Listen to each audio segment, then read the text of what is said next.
What's going on, America? This is Kevin from Kevin's Corner, where I try to make sense out of nonsense. So, MS-13 takes machetes, shovels, and baseball bats, and they beat people, chop them up, cut their hearts out.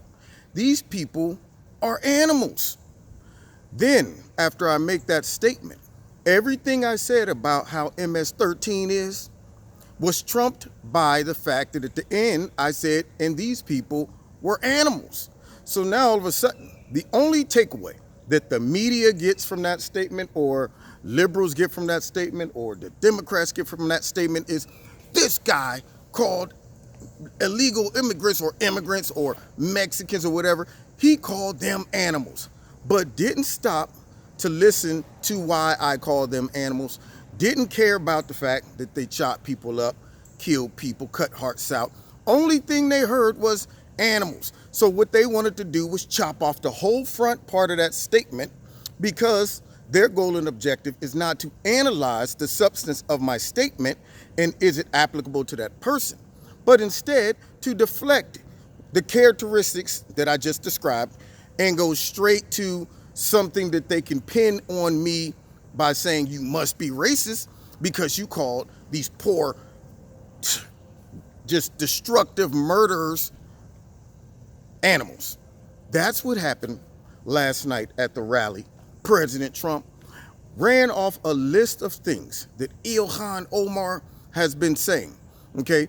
And at the end of that, I guess some of the people got a little carried away in the crowd, and they transposed the message from, you know what, you can leave or go back to your country, fix it, then come back.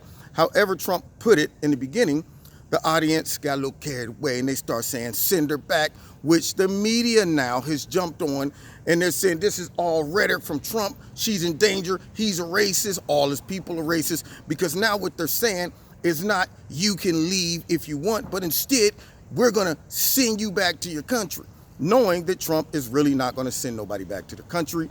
And they also know that that crowd in there is not talking about physically or legislatively trying to send her back. But what did the media do?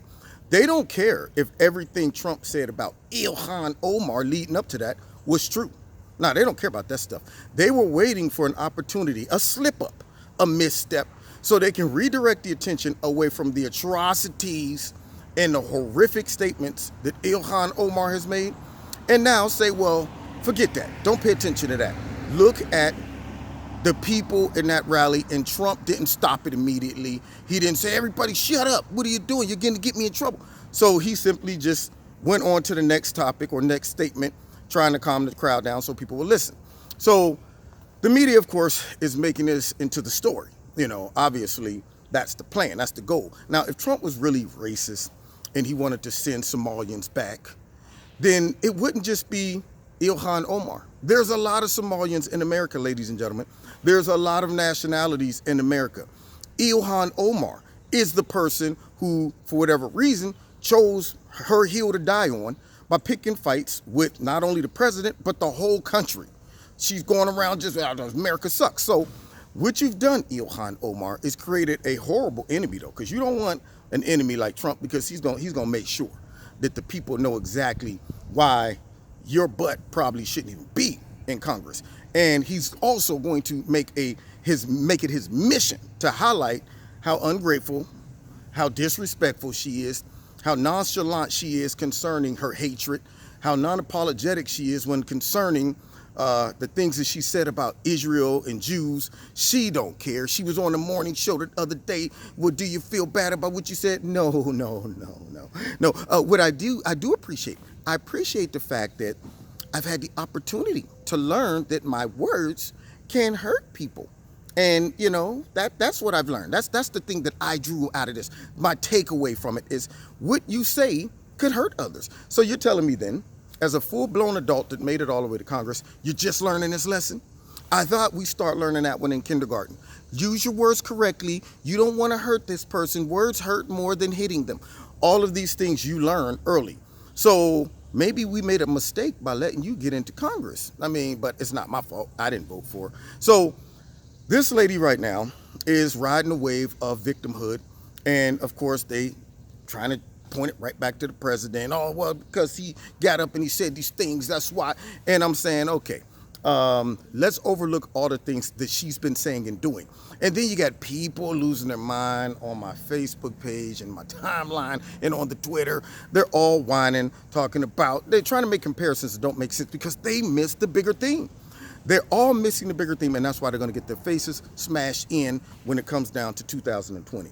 So people putting stuff up on the timeline. Melania, she ain't even been here as long as Ilhan Omar, and ain't nobody saying send her back. They are missing the point. Melania is not walking around bashing the country. Melania wasn't voted into office like Ilhan Omar was to represent not only the people in her state or her city or her district, but also Americans, okay? Melania is keeping her mouth quiet, working behind the scenes, and helping that way. And also, Melania loves the country. But yet, Ilhan Omar, who's supposed to love the country, the sad part about it is the country's done more for Ilhan Omar than Melania. Melania came over here not being chased away, not coming from a refugee camp. Life wasn't threatened. No, none of that. Ilhan Omar was rescued by the United States. And so for her to throw off all these accusations about the current administration and the system, the way it's set up, and all of the oppression and stuff, here's my suggestion. This is how all of these people could either love it or leave it. See, all right? Bottom line is this. If America was as bad as everybody think it is, all the liberals running around talking about that, then asylum, you can get asylum for being persecuted because of your nationality or your race. You can get it for being persecuted because of your religion, and you can get it for being persecuted because of your political views. Now, if America is that oppressive, if it's that racist, if it's that sexist, if it's that misogynist, and if Donald Trump's policies are that detrimental to Americans and it's infringing upon your civil liberties, and you have to fear for your life and all of that. I mean, his policies, I guess, just are going to destroy you and might even put you in jail for no reason, based off of maybe your religion. If you're Muslim or something, just bust in the house just because you're Muslim. Get out of here, you're going to jail. If you are a Democrat, oh, we're locking you up, okay? And if you are a person of a different nationality that Donald Trump doesn't like, then you probably got to fear for your life. If that's what people are trying to imply, along with the media, because our democracy is in jeopardy. If Trump gets in another 4 years, I can see this place just becoming a full-blown dictatorship. It's just people are gonna be just dying everywhere. If it's that bad, why is everybody leaving here, their place, to come here for asylum? And why aren't any Americans trying to get asylum in other countries? If you under that much persecution, if you under that much attack, if all of your rights are being rolled back and challenged, how about you going to Mexico and say, I'm scared for my life in America? That's how oppressive it is. I'm telling them, they look, I might get killed just because I am Muslim, or I'm a Jew, or I am black, or I'm a Republican or a Democrat. People aren't fleeing our country with the same excuses that other people are coming to our country saying. And I'm not talking about the people who's coming here just for a better life and a job. I'm talking about real people who come from broken governments and they're coming here to get asylum. They're not coming here talking about well, I just don't like our president because he says harsh things that make people feel sad on the inside, so therefore I'm coming here for asylum. Well, is your life in danger? Well, no. Have you rolled back any of your rights? No, not at all.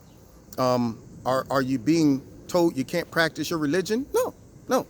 So what's the fear? What's the credible fear that makes you want to come to our country for asylum? Well, he's just rude and he's not presidential and he says bad things. And sometimes I think what he says is kind of racist, even though there's no proof for it. We're always just bringing up race when he never talks about race. But no. I'm just saying, I don't like him. He walks around thinking he's better than all of us, I feel. That's the way I feel. So therefore, I want asylum. Every country would shut the door in your face and say, get out of here, go back to your own country when you suffer some real persecution. But if it's that bad in America, then AOC, Tlaib, Ilhan Omar, the other one, all the snowflakes, all the liberals, all the feminists, everybody who's walking around protesting for nothing should all be saying, let's get on the boat and let's go to some other country right now because our lives are in danger. It's in danger, but they're not. You know why? Because things aren't that bad. They're making this crap up in their heads. Yeah, that's all they're doing. And it's being driven by the Democrats and by the liberal media. That's what's happening. So anyway, you've been listening to Kevin and Kevin's Corner. Don't forget, check me out every Wednesday night, 7:30, live on my YouTube channel. Also on my radio blog talk show. Now, somebody brought something up. I'm sweating like a mug. Somebody brought something up during my live show last night. And they wanted me to start talking about some topics that I know are going to be controversial. So, you know, when I do my YouTube videos, sometimes I have to edit it. I try to work around their algorithms with creative titles and, you know, picking and choosing certain language. And there's some stuff that I like to talk about to get knee deep in them. But I'm the type of person, I said, well, you know what, let the demand, you know, create any movement. And they were telling me, you should open up a Patreon and you could do videos there and stuff. And then this way you don't have to worry about YouTube one day just snatching your channel down. And I said, well, you know, I don't mind doing that, but I want to make sure that the subscribers would support that, because I don't know all how Patreon works, but I'm looking into it. So before I make that switch and then do something like come back and drop a hardcore video on YouTube and then get my stuff shut down, I want to know how many subscribers would be interested in supporting me if I do move to another platform like Patreon.